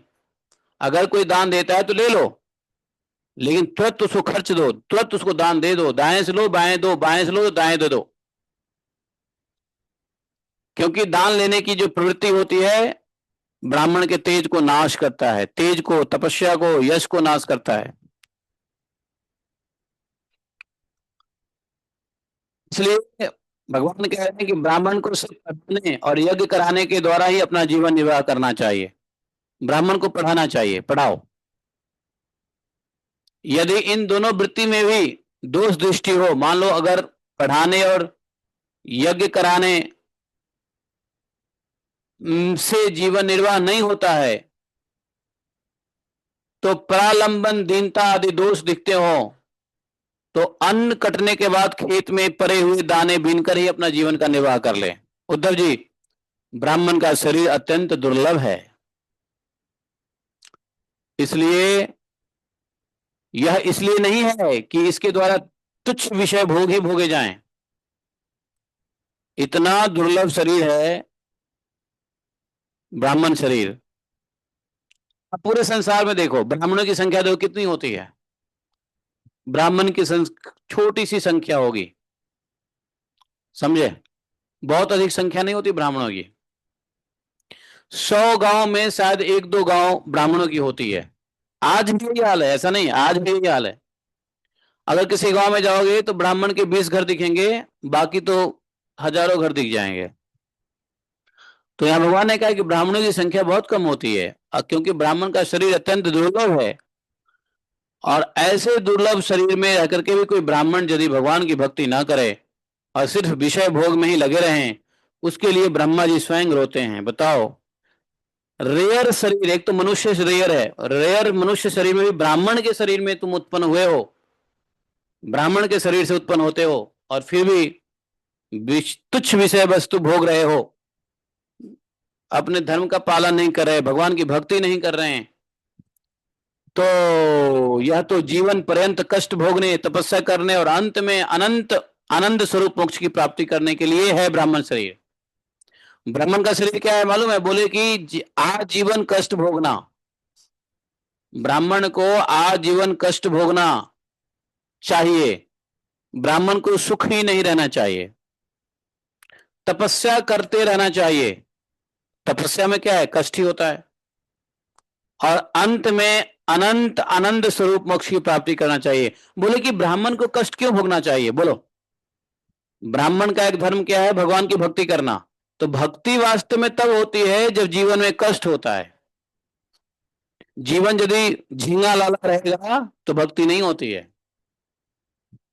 अकिंचन भक्ति नहीं होता है। अकिंचन भक्ति ब्राह्मण तभी करेगा जब उसके जीवन में कष्ट रहेंगे, बहुत ज्यादा धन संपत्ति हो गया, ऑपुलेंसी हो गई। तो इसलिए ब्राह्मण यदि गरीब हो तो उसको भगवत कृपा समझना चाहिए और भगवान की भक्ति करनी चाहिए। और यदि ब्राह्मण गलती से अमीर हो जाए तो अपने हृदय से इतना गरीब होना चाहिए कि हे भगवान, ये क्या किया आपने, हमने कौन सा ऐसा पुण्य किया, ये धन दे दिया आपने, ये पुण्य हमारे लिए पुण्य नहीं, ये पाप है, हमने कौन सा ऐसा पाप किया जो इतना धन दे दिया आपने, हमको तो गरीब रहना चाहिए। तो जिस ब्राह्मण को धन ज्यादा मिल जाए तो समझो भगवान की कृपा नहीं है, क्योंकि वह सुख में भगवान की भक्ति नहीं कर पाएगा। और ब्राह्मण का पहला काम है भगवान की भक्ति करना, और दुख में भगवान की भक्ति होती है। तपस्या जीवन तक अंत करना है, और इस प्रकार से निर्धन होते हुए, तपस्या करते हुए, दुख को सहते हुए अनंत आनंद स्वरूप मोक्ष की प्राप्ति कर लेने चाहिए। ब्राह्मणस्य ही देहो अयम क्षुद्र कामाय निश्चते। भगवान ने कहा, जो ब्राह्मण के घर में रहकर अपने महान धर्म का निष्काम भाव से पालन करता है और खेतों में तथा बाजारों में गिरे पड़े हुए दाने चुनकर संतोषपूर्वक अपना जीवन का निर्वाह करता है, साथ ही अपना शरीर, प्राण, अंतःकरण, अपनी आत्मा मुझ में समर्पित कर देता है और कहीं भी अत्यंत आसक्ति नहीं करता, वह बिना संन्यास लिए ही परम शांत स्वरूप परम पद को प्राप्त कर लेता है। देखो, आप एक बात जान लो कि ब्राह्मण अगर धन नहीं है तो ब्राह्मण को भक्ति छोड़ के बाहर धन के पीछे नहीं भागना चाहिए। वो बैठ के भगवान का चिंतन करे, भजन करे, भगवान का ध्यान करे, और स्वाभाविक रूप से जो मिल जाए उसको भगवान की कृपा मान के पाले। तो भगवान अपने भक्त ब्राह्मण को कभी भूखा नहीं रखते हैं। जब ब्राह्मण को भगवान पे भरोसा नहीं होता है, वही ब्राह्मण कर्म के संस्कार में फंस के अपना ब्राह्मणत्व शरीर नाश कर लेता है। जो शरीर भगवान को प्राप्ति के लिए है वो नाश कर लेता है। दुर्लभ शरीर है ब्राह्मण शरीर। तो जो ब्राह्मण घर में रहकर अपने महान धर्म का निष्काम भाव से पालन कर लेता है, खेत बाजार इत्यादि में सहजता से जो मिल जाता है उसी जीवन निर्वाह करता है, शरीर प्राणांतकरण मुझ में अर्पित कर देता है, कहीं भी आसक्ति नहीं करता है, तो ऐसे ब्राह्मण तो संन्यास बिना लिए ही परम शांति परम पद को प्राप्त कर लेता है। जो लोग विपत्ति में परे कष्ट पा रहे हैं, जो लोग विपत्ति में परे कष्ट पा रहे हैं, मेरे भक्त ब्राह्मण को विपत्तियों से बचा लेता है। मान लो कोई ब्राह्मण विपत्ति में है, कष्ट में है, और आपने ब्राह्मण को विपत्ति से बचा लिया, तो कहते हैं कि मैं ऐसे व्यक्ति को शीघ्र ही समस्त आपत्तियों से उसी प्रकार बचा लेता हूं जैसे समुद्र में डूबते हुए प्राणी को नौका बचा लेती है। समाज में ब्राह्मण होते ही थोड़े हैं, इसलिए समाज को ब्राह्मण को तो खिलाना ही चाहिए। खिलाते ही थे पहले लोग बाग, ब्राह्मण को खिलाते ही थे, लेकिन ब्राह्मण जब लालची हो गया तो ब्राह्मण का नाश हो गया। ब्राह्मण जब भोगी हो गया, लालची हो गया, शूद्रों को देख के, वैश्य को देख के, क्षत्रियों को देख करके जलने लगा, तो ब्राह्मण का वहां नाश हो जाता है। जैसे ब्राह्मण लालच में पड़ गया, नाश हो गया। ब्राह्मण को नाश करने का एक ही बहुत बड़ी दवाई है, जहर है, वह है लालच। तो ब्राह्मण तो वैसे छोटे थोड़े मात्रा में होते हैं, थोड़े मात्रा में होने से क्या है कि सभी वर्ण के लोग उनको उचित प्रकार के रहने सहने भोजन की व्यवस्था करते हैं, और ब्राह्मणों से धर्म कर्म के कार्य लेते हैं। इस प्रकार से उनका भी काम चलता है, इनका भी काम चलता है।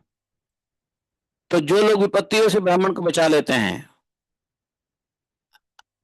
तो भगवान के पूजा करने से किसी को धन नहीं मिलता, बल्कि भगवान की पूजा ब्राह्मण से कराते हो और ब्राह्मण को धन देते हो तो ब्राह्मण विपत्ति से बचेगा। भाई ब्राह्मण भूखे नहीं मरेगा, आपने उसको धन दे दिया। तो भगवान के पूजा से कुछ नहीं मिलता, भगवान की पूजा ब्राह्मणों के द्वारा कराने से जो दक्षिणा देते हो, उस दक्षिणा से जो ब्राह्मण की विपत्ति नाश होती है, उससे आपको भगवान प्रसन्न होकर सब प्रकार की सुख देते हैं। समझे? और ब्राह्मण जहां नहीं वहां भगवान की कौन सी पूजा होगी बताओ? ब्राह्मण के बिना कोई भगवान की पूजा हो सकती है? करके देख लो, आनंद ही नहीं आएगा। है आजकल कुछ राजनीतिक दल कहते हैं जी ब्राह्मण की क्या जरूरत है, हम लोग किसी से भी पूजा करा लेंगे, हम अपने आप कर लेंगे पूजा। अरे अपने आप कर लोगे, करा लोगे, बिना ब्राह्मण के उसे कुछ मिलने जाना थोड़ी ना है। भगवान की बात, भगवान थोड़ी झूठ बोल रहे हैं ये बात, इस बात को। आप ब्राह्मण को बुला के पूजा कराओगे, उसको दक्षिणा दोगे, ब्राह्मण को 2 पैसा मिलेगा, बेचारे की भी घर के कष्ट दूर होंगे, तो उससे तुमको फायदा मिलने वाला है। नहीं तो भगवान को कौन सी पूजा की आवश्यकता है? भगवान को किसी के पूजा की आवश्यकता नहीं है। सत्यनारायण को आपकी पूजा की आवश्यकता नहीं है, आपके पंजीरी और लड्डू पेड़ा और केले की आवश्यकता नहीं है। वो तो भगवान के नाम पे ब्राह्मणों की सेवा होती है, इसलिए भगवान प्रसन्न होते हैं, वरना भगवान क्यों आपकी सेवा लेने लग जाए? उनको किस चीज की कमी है?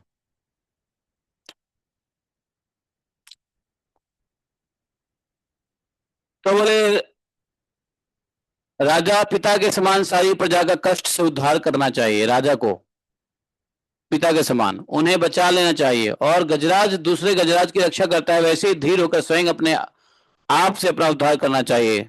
जो राजा इस प्रकार प्रजा की रक्षा करता है वह सारे पापों से मुक्त हो अंत समय में सूर्य के समान तेजस्वी विमान पर चढ़कर स्वर्गलोक में जाता है और इंद्र के साथ सुख भोगता है।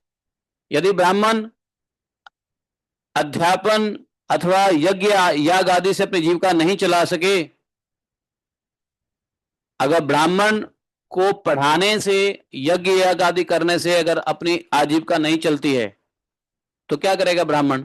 तो कहते ब्राह्मण वैश्य का भी आश्रय ले सकता है, ब्राह्मण बिजनेस भी कर सकता है, कोई बात नहीं है।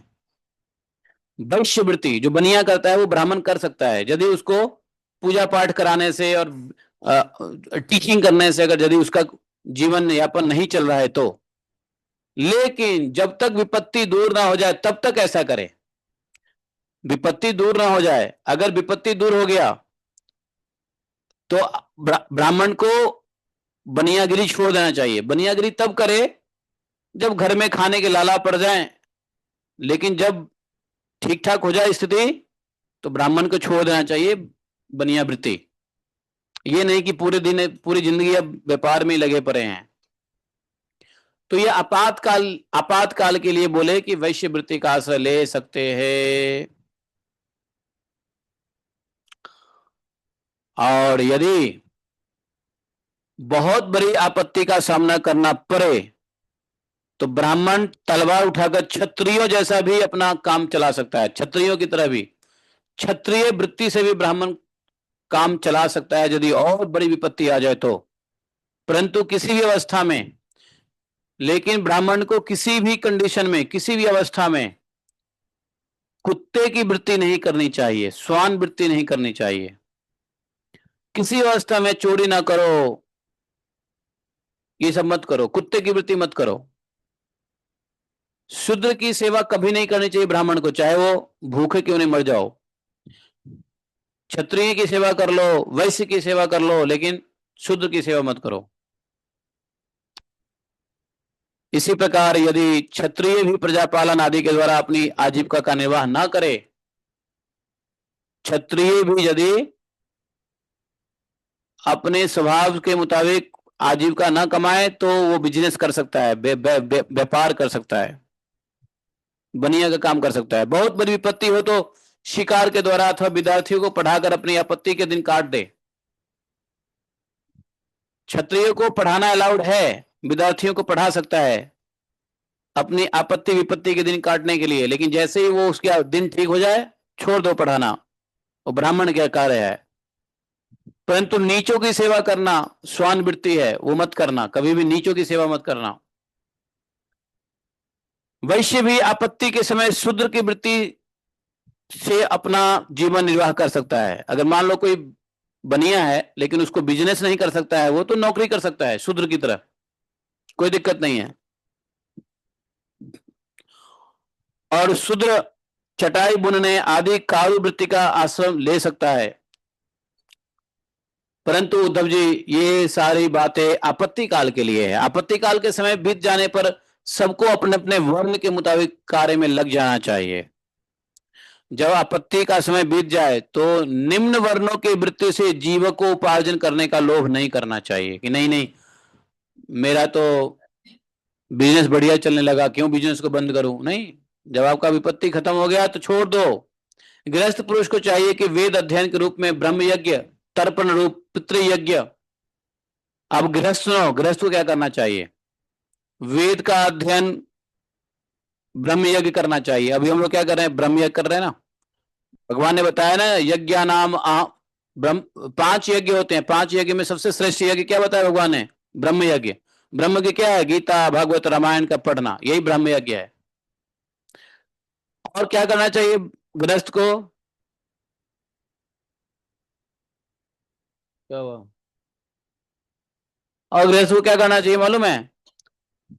पितृयज्ञ करना चाहिए, पितृयज्ञ डेली, तर्पण, देव यज्ञ हवन करना चाहिए, काक बलि आदि भूत यज्ञ और अन्नदान रूप अतिथि यज्ञ के द्वारा मेरे स्वरूप भूत ऋषि देवता पितर मनुष्य और अन्य समस्त प्राणियों की यथाशक्ति प्रतिदिन पूजा करना चाहिए। ऋषि देवता पितर मनुष्य और अन्य समस्त प्राणियों की यथाशक्ति प्रतिदिन पूजा करनी चाहिए। तो यथाशक्ति अन्न दान करो डेली। आज हमने एक व्यक्ति का भोजन किसी को खिलाना है और डेली कुछ ना कुछ डाल दो, भूत यज्ञ कर दो, बाहर डाल दो ताकि कौआ काक उसको खा ले जाएगा, वो भूत यज्ञ हो गया। आपने डेली की डेली थोड़ा अन्न अगर कहीं निकाल के छोड़ देते हो तो भूत उसको खा लेते हैं आकर के, मालूम है? कौए के रूप में तो काक के रूप में, पंछी के रूप में भूत सब घुस जाते हैं और उसमें आके खा लेते हैं। तो भूत यज्ञ हो गया। हवन करोगे देव यज्ञ हो गया। और तर्पण करोगे, नहाते वक्त कम से कम हाथ में जल लो और ऐसे ऐसे कर लो बाथरूम में ही, ये पितृयज्ञ हो गया। आपको पता नहीं है, पहले के लोग करते थे जब स्नान करते थे ना तो 12 मास डेली थोड़ा सा अंजलि में जल लेकर देते थे। ये बात लोग भूल गए, कोई करता नहीं आजकल, करना चाहिए। सूर्य को तो नहाने के बाद दिया जाता है, नहाने के बाद भी सूर्य को दिया जाता है, लेकिन बैठ करके जो नहाते हैं ना, तो बैठ करके नहा करके फिर अंजलि से जल देते हैं, तो वो रोज भी आप बाथरूम में दे सकते हो अपने पितरी को याद करके, तृप्ताम तृप्ताम तृप्ताम करके, तो तर्पण हो गया। और वेद अध्ययन करते हो, जैसे शास्त्र पढ़ते हो रोज रोज, तो ये ब्रह्म यज्ञ हो गया। तो गृहस्थ आश्रमियों को ब्रह्म यज्ञ, पितृयज्ञ, देव यज्ञ, भूत यज्ञ और अतिथि यज्ञ। भोजन यदि आप अकेले हो तो 2 आदमी का बनाओ, 2 अकेले हो तो 3 आदमी का बनाओ, 3 अकेले हो तो 4 आदमी का बनाओ।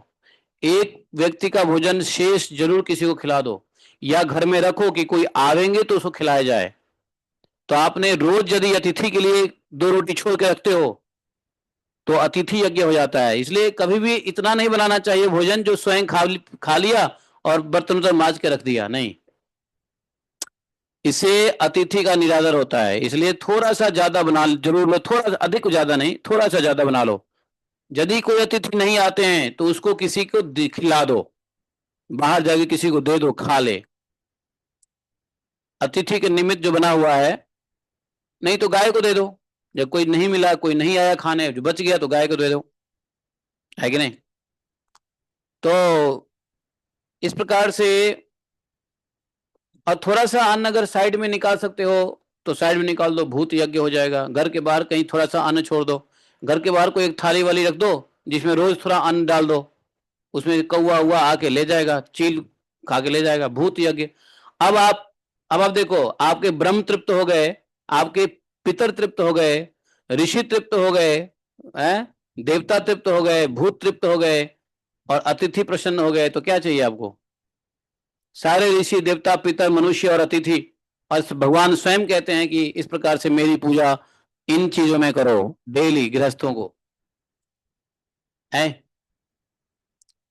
ये सब आपको क्या करेंगे, हेल्प करेंगे।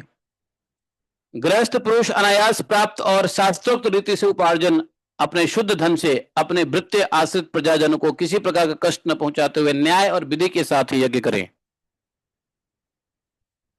उद्धव जी, गृहस्थ पुरुष,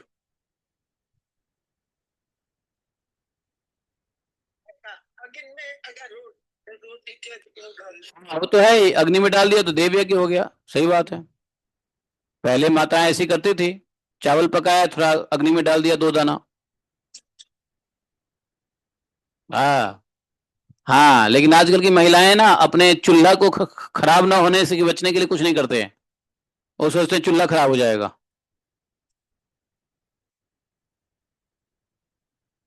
हम्म।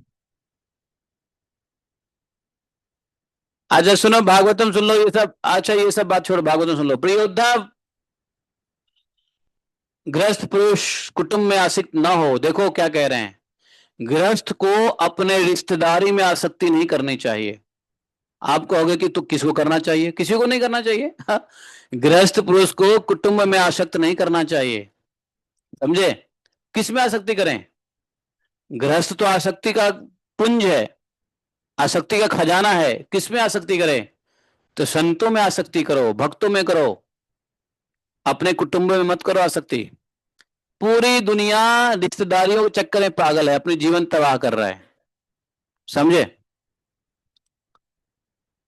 अभी रक्षाबंधन गया ना, रक्षाबंधन में पूरे भारत में 5 करोड़ फैमिली में खूब लड़ाई चल रही है, पता है क्यों।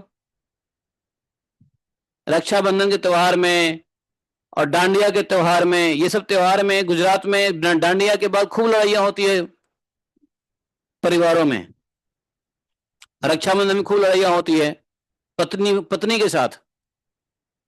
क्या होता है मालूम है, हर साल 2-4 लड़ाई झगड़ा हमको दिख जाता है। अब मैं ज्यादा संसार में जाता ही नहीं तो देखता ही नहीं। अब क्या लड़ाई क्यों हो रहा है, सुनो, रक्षाबंधन में लड़ाई क्यों होता है, सुनो क्या होता है। अब जो अब जो मर्द है, पुरुष है, पुरुष की बहन, अब वो पुरुष सोच रहा है कि मैं चला जाऊंगा तो मेरी बहन मेरे पास आएगी, और पत्नी चाह रही है कब इनकी बहन जाए कि मैं अपने भाई के पास जाऊं राखी बांधने। और ये टस्सन में क्या होता है ना, एक दूसरे के भाई बहन के प्रेम के चक्कर में पति पत्नी का हो जाता है टकरार, है ना। हमारी बहन, तुम्हारा बहन आया, तुमने ये दिया, तुम भी गए अपने भाई के पास, तुम्हें क्या मिला? अभी अभी हमारे सामने में ऐसे दो तीन घटना दिखे हैं जो भयंकर मारपीट लड़ाई घर में हो गया। किस लिए? बस इसी बात के लिए कि बहन आ गई, बहन ने राखी किया, तब तक लेट हो गया, 2 बजे के बाद अब बेचारे हस्बैंड को ले जा रहे, हस्बैंड ले जा रहे हैं पति को मोटरसाइकिल पे बिठा के छोड़ने के लिए अपने भाई के यहाँ। उधर भाई जो है अ, गुस्सा में बैठा हुआ है कि बहन कितनी लेट आ रही है? बहुत सारे। अब देखो रक्षाबंधन के दिन मैं देख रहा था, सब अपने अपने बीवियों को ले जा रहे हैं मोटरसाइकिल पे, मियाँ बीवी बच्चे समेत जा रहे हैं। कहाँ जा रहे हो जी? राखी बांधने जा रहे हैं।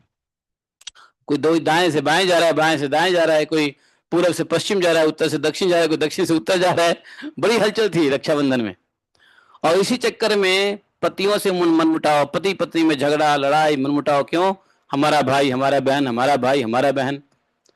अरे भाई बहन के चक्कर में तुम पति पत्नी काहे को अशांति फैला रहे हो? है? अच्छा, ये सब हमको भी देखने को मिल जाता है या आप लोग को भी देखने को मिलता है क्या?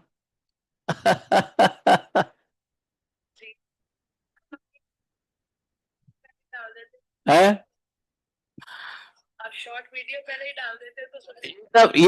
ये सब कहानियां भगवान हमको दिखाते हैं, आपको भी दिखाते हैं। लो, लो,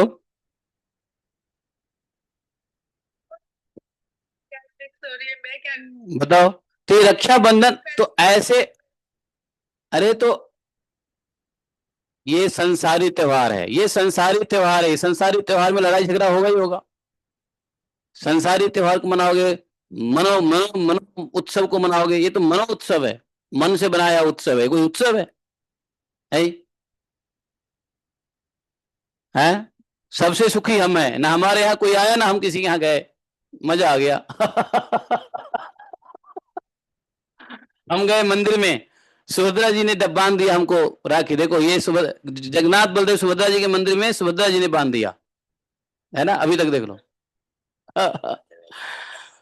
हम गए थे जगन्नाथ मंदिर, वहां सुभद्रा जी के पास से लेके पुजारी ने हमारे हाथ में बांध दिया। हम चलो जी भैया, सुभद्रा माता ने बांध दिया, अच्छी बात है।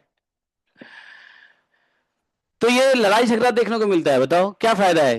ये कुटुंब में आसक्ति है, ये कुटुंब में आसक्ति की वजह से है। गुजरात में जाओ, मैं गुजरात में गया था, मैं कुछ साल गुजरात में रहा हूं। गुजरात में डांडिया के बाद मैंने देखा खूब लड़ाई झगड़ा, यहां तक कि तलाक, डाइवोर्स। क्यों?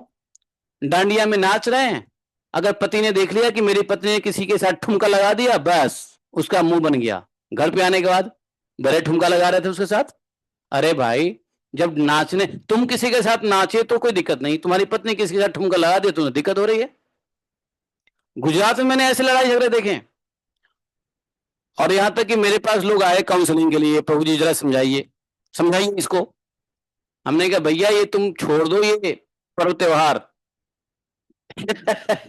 अच्छा, नहीं जाएंगे डांडिया खेलने तो टेंशन, तो भी बेइज्जती होती है अगले की। फूफा जी के, फूफी जी के वो आई थी, हम गए नहीं। अरे भाई, भगवान यहाँ कह रहे हैं, उद्धव प्रिय, अपने रिश्तेदारों में आसक्ति छोड़ो, कुटुंब में आसक्ति छोड़ो। आप लोग को अभी तक लगता है कि मैं ही बोल रहा था, लेकिन देखो भगवान भी बोल रहे हैं। है? अब मेरी बात मत मानो, भगवान की बात मान लो। क्या?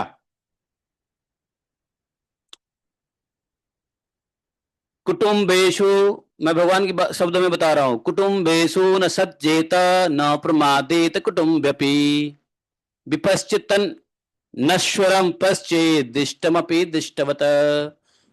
होता क्या है, बड़ा कुटुंब होने पर भी भजन में प्रमाद ना करें। अगर बहुत, मान लो एक तो कुटुंब में आसक्ति मत करो, और कुटुंब अगर बहुत बड़ा है, अर्थात नाते रिश्तेदारी बहुत है, लंद फंद देवानंद बहुत है, तो उसमें कुटुंबियों के रिश्तेदार, नाते रिश्तेदारियों को निभाने के चक्कर में भजन मत छोड़ो, ये कह रहे हैं। भजन में प्रमाद मत करो। बुद्धिमान पुरुष को यह बात भी समझ लेनी चाहिए कि जैसे इस लोक की सभी वस्तुएं नाशवान है, वैसे ही स्वर्ग आदि परलोक के भोग भी नाशवान हैं। यह जो स्त्री पुत्र भाई बंधु गुरुजनों का मिलना जुलना है ना, वैसा ही है जैसे किसी प्याऊ पर कुछ बटोही इकट्ठे हो गए हों। सबको अलग अलग रास्ते जाना है। जैसे स्वप्न नींद टूटने तक ही रहता है, वैसे ही इन मिलने जुलने वालों का संबंध ही बस केवल शरीर तक रहता है। फिर तो कौन किसको पूछता है।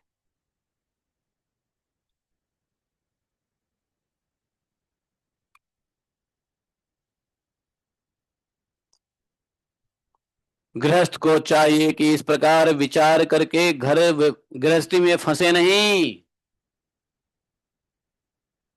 घर गृहस्थ में नहीं फंसना चाहिए।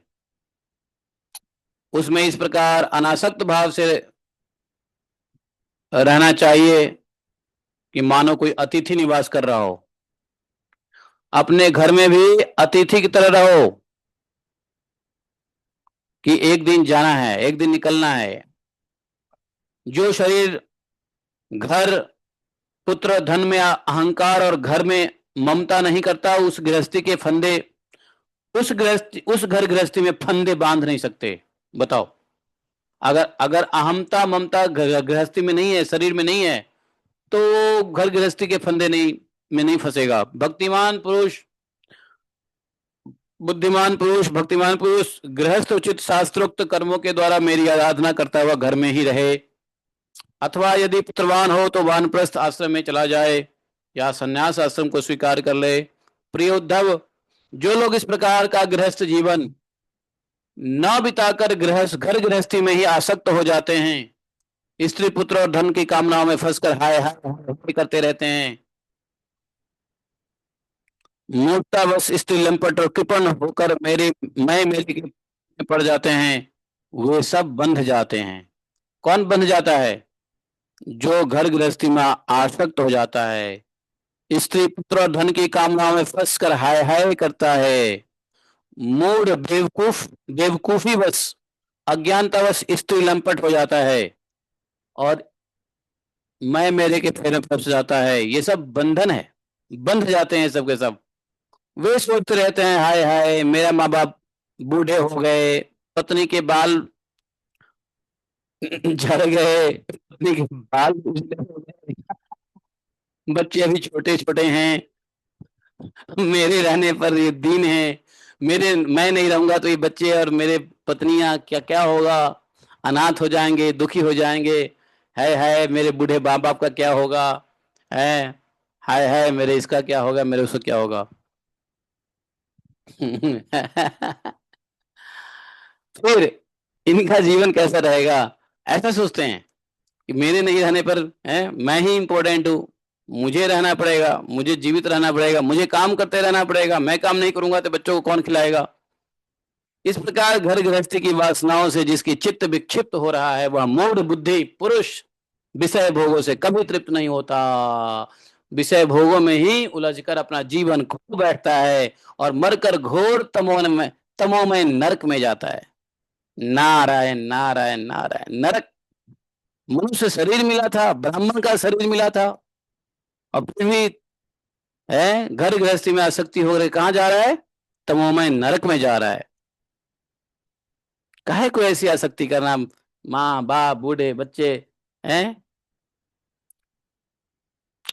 बहुत अधिक आसक्ति माँ बाप में भी मत रखो, न पत्नी में न बच्चों में। हाँ, जिम्मेदारी है वो दे दो, जो जिम्मेदारी है उसको पूरा करो, लेकिन आसक्ति नहीं। धन चाहिए धन दे दो, हाँ जी क्या चाहिए, 20,000 महीने का चाहिए, ले लो 20,000 रुपये महीने का, शांति रखो। हाँ, और अपने भजन में लग जाओ। समझे? ये जरूरी भी है। संसार के लोगों को यदि आप जिम्मेदारी पूरा नहीं करोगे तो संसार के लोग दिमाग खा जाएंगे, जैसे भोले बाबा का दिमाग खा जाते हैं लोग जल चढ़ा चढ़ा के। हम्म। तो ये विषय भोग कभी तृप्त तो होगा नहीं, चित्त विक्षिप्त बना रहेगा अगर घर गृहस्थी की में वासना में लगा रहेगा तो, और नरक में जाने जैसा स्थिति हो जाती है, मरकर घोर तमोमय नरक में जाता है, पता नहीं कितने दिन नरक में भोगेगा। यहाँ पर भगवान ने जो ये धर्म बताया है इसका समाप्त कर दिया हम लोगों ने। आ, कौन सा धर्म? वर्णाश्रम धर्म भगवान ने निरूपण कर लिया। तो क्या करना है, पहले तो वर्ण में रहना है, वर्ण के मुताबिक चलना है, भगवान की भक्ति करनी है। आपत्ति काल में क्या करना है भगवान ने बता दिया। विवाह करनी हो तो कैसे करना है, ब्रह्मचर्य रहना है तो कैसे रहना है, वानप्रस्थ संन्यास भी जाना है तो क्या करना है, किसको क्या करना है, सारी व्यवस्था भगवान ने बताया है। लेकिन अंत में भगवान ने कह दिया है कि भैया मोह माया मत करना। अहो मे पितरो वृद्धो भार्या बालात्मजा आत्मजाः अनाथा माँ मृते दीना कथम जीवंते दुखिता।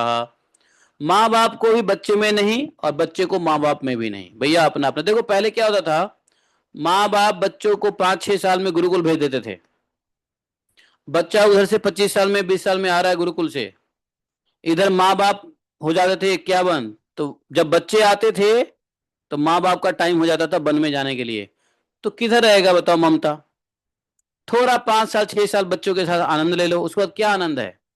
उसके बाद वो जाएगा गुरुकुल में, जब वो गुरुकुल से आएगा तो आप जाओगे वन में, तीर्थ में। वो अपने जीवन देखेगा, आप अपना जीवन तीर्थ का देखोगे। तो किधर मिलना होता है बच्चों से, बच्चों से कहीं नहीं मिलना होता है, सिर्फ बच्चों के जो।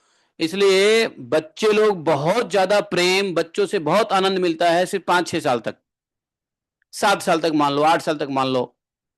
बहुत ज्यादा प्रेम आनंद लूटना है तो इसी जीवन में लूट लो, इसी समय में लूट लो। उसके बाद बच्चे को गुरुकुल में जाना है, वो आएगा बेचारा अपना जीवन संभालेगा। फिर आपको निकलना है वानप्रस्थ में। ये चलते रहना चाहिए। अब क्या है, कलयुग में बच्चे को जब गुरुकुल में नहीं भेजते हैं तो माता पिता भी घर से नहीं जाते। क्यों? माता पिता कहते हैं मैंने तुम्हें पाला है तब तुम मेरे को पाल, मैंने तुम्हें पाला है तू भी मेरे को पाल। तुमको मैंने गुरुकुल में नहीं भेजा तो तू भी मेरे को मत भेज, तो मैं भी नहीं जाऊंगा। मैंने तुम्हें गुरुकुल में नहीं भेजा तो मैं भी नहीं जाऊंगा तीर्थ में। यही आसक्ति का कारण है। नहीं देखते हो, बच्चों को गुरुकुल में नहीं भेजोगे, 25 साल तक अपने घर में रख के पढ़ाओगे लिखाओगे, तो आपको बच्चों से एक्सपेक्टेशन हो जाएगा कि अब मैं बूढ़ा हूं तो ये मेरे को देख रेख करे, क्योंकि मैंने इसको 25-30 साल तक मैंने देखा। जब आप गुरुकुल में भेज दोगे तो आपको अहंकार ही नहीं रहेगा कि मैंने बच्चों को देखा। क्यों? बच्चों को आपने देखा ही नहीं, हो तो गुरुकुल में रहा, गुरु जी के अंडर में रहा, उसने भिक्षा किया, गुरु जी के साथ रहे खेले, आपने क्या किया? कुछ नहीं किया। तो वो जब आते हैं तो माँ बाप को कहते हैं बच्चे, तो अपने आप माँ बाप चले जाते हैं तीर्थ में 51, वानप्रस्थ में चले जाते हैं 51 में।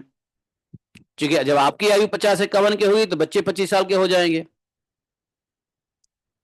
आज बच्चे को आप नहीं भेजोगे तो आप भी नहीं जाओगे। यही आसक्ति का कारण है। बच्चे को गुरुकुल इसलिए भी भेजना चाहिए कि आपकी आसक्ति खत्म हो जाएगी। बच्चा जब आपसे 20-25 साल दूर रहेगा तो बच्चों की आसक्ति आप में ज्यादा नहीं रहेगा, आपको देवता की तरह देखेगा बच्चा। क्यों? माता पिता हो लेकिन आसक्ति भी नहीं है, क्योंकि वो मतलब ये है कि पूजनीय, आप पूजनीय हो जाओगे बच्चों के लिए। जो रेयरली मिले वो पूजनीय है, मालूम है। और जो रोज रोज साथ रहे वो आसक्ति है। कभी कभी जो गेस्ट आते हैं आप उसको पूछते हो, लेकिन रोज रोज गेस्ट क्या करते हो, उसके साथ खेलने लगते हो, पूछते थोड़ी ना हो। हैं? तो ये सब सिस्टम पहले जो था ठीक ही था, अब जो बदल गया है, चलो कली को भी ठीक ही है, लेकिन उल्टा हो गया। बोले ग्रंथ श्रीमद् भागवतम की जय। एकम शास्त्रम देव की पुत्र गीतम, एको देवो देव की पुत्र एव, एकम मंत्र शतश नमानि यानि कर्मापि तस्य देवस्य सेवाः। त्वमेव माता च पिता त्वमेव, त्वमेव बन्धुश्च सखा त्वमेव, त्वमेव विद्या द्रविणं त्वमेव, त्वमेव मम सर्वदेव देवः। कृष्णाय वासुदेवाय हरे परमात्मने प्रतिक्लेशनाशाय गोविन्दाय नमो नमः। हे कृष्ण करुणा सिंधु दीनबंधु जगतपते गोपेश गोपिका कांतम राधा कांतम नमोस्तुते। तप्त कांचन गौरांगी राधे वृंदावनेश्वरी वृषभानुसुते देवी प्रणमामि हरिप्रिये। वाञ्छाकल्पतरुश्च कृपा सिन्धु वैव च पतितानां पावनेभ्यो वैष्णवेभ्यो नमो नमः। जय श्री कृष्ण चैतन्य प्रभु नित्यानंद, श्री अद्वैत गदाधर श्रीवासादि गौरभक्तवृंद। हरे कृष्ण कृष्ण कृष्ण हरे हरे, हरे राम राम राम हरे हरे। चयति ते अधिकं जन्मना व्रज शयत इंदिरा शाश्वतत्रयी।